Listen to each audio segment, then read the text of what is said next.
नमस्कार, आप देखना शुरू कर चुके हैं अनोखी आवाज और मैं हूं आपके साथ पूर्वी राय। केंद्रीय गृह मंत्री अमित शाह झारखंड की छतरपुर विधानसभा सीट पर चुनावी सभा को संबोधित करते हुए कांग्रेस नेता राहुल गांधी पर संविधान का अपमान करने का आरोप लगाते हुए कहा कि राहुल गांधी जनसभाओं में संविधान के नाम पर लाल कवर वाली जो किताब लहराते हैं उसमें ऊपर भले भारत का संविधान लिखा है लेकिन उसके पन्ने कोरे हैं, वह नकली किताब दिखाते हैं। यह भारत के संविधान और बाबा साहेब अम्बेडकर का अपमान है। केंद्रीय गृह मंत्री ने वादा किया कि झारखंड में भाजपा की सरकार बनते ही हर माता बहन को सालाना 25,000 रुपए दिए जाएंगे। गैस सिलेंडर 500 रुपए में उपलब्ध होगा और दीपावली और रक्षाबंधन में 2 मुफ्त सिलेंडर दिए जाएंगे। उन्होंने कहा कि हेमंत सोरेन ने वादा करने के बाद भी युवाओं को बेरोजगारी भत्ता नहीं दिया, लेकिन हम हर युवा साथी को 2,000 रुपए प्रतिमाह बेकारी भत्ता देंगे। हर साल 1 लाख और 5 साल में 5 लाख रोजगार पैदा करने का हमारा वादा है। 2,87,000 पदों पर पारदर्शी तरीके से भर्ती सुनिश्चित की जाएगी। उन्होंने झारखंड में 10 नए मेडिकल कॉलेज खोलने का भी वादा किया। कोई उलेमाओं के समूह ने उनको एक ज्ञापन दिया कि 10% आरक्षण मुसलमानों को दिया जाए और कांग्रेस पार्टी के प्रदेश अध्यक्ष ने कहा हम इसमें आपकी मदद करेंगे। मैं झारखंड वालों को पूछने आया हूं, अगर मुसलमानों को 10% आरक्षण मिलता है तो कम किसका होगा? किसका कम होगा? पिछड़ा वर्ग, दलित और आदिवासी का कम होगा। एक कांग्रेस पार्टी पिछड़ा वर्ग, दलित और आदिवासी का आरक्षण काटकर मुसलमानों को आरक्षण देना चाहती है।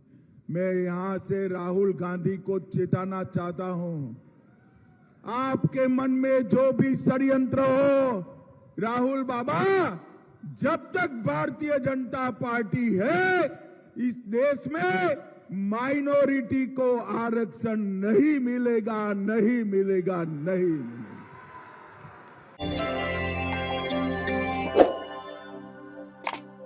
राहुल बाबा अमेरिका गए, अमेरिका में जाकर अंग्रेजी में बतियाने लगे और उन्होंने कहा अब इस देश में आरक्षण की जरूरत नहीं है।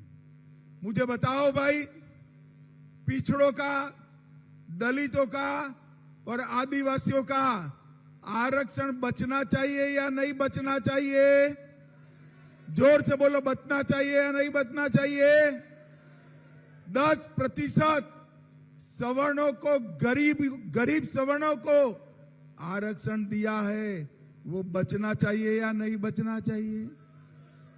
ये कह रहे हैं हम आरक्षण हटा देंगे। और भाइयों बहनों, आज तो उन्होंने सारी सीमाएं लांघी।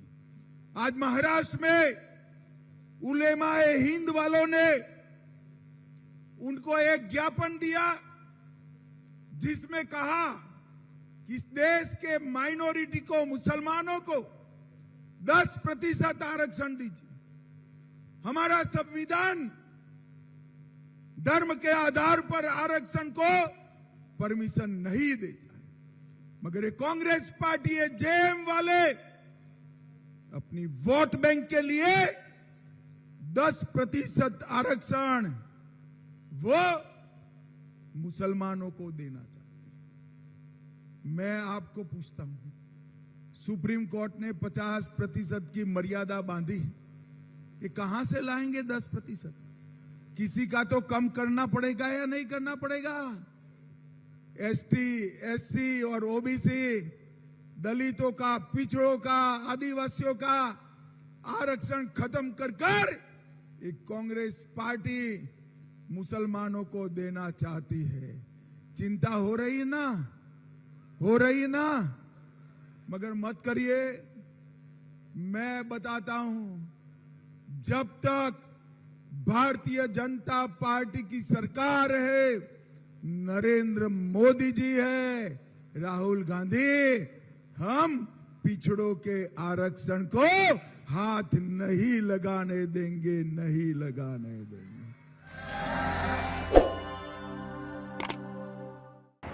देश दुनिया की अन्य खबरों के लिए देखते रहिए अनोखी आवाज।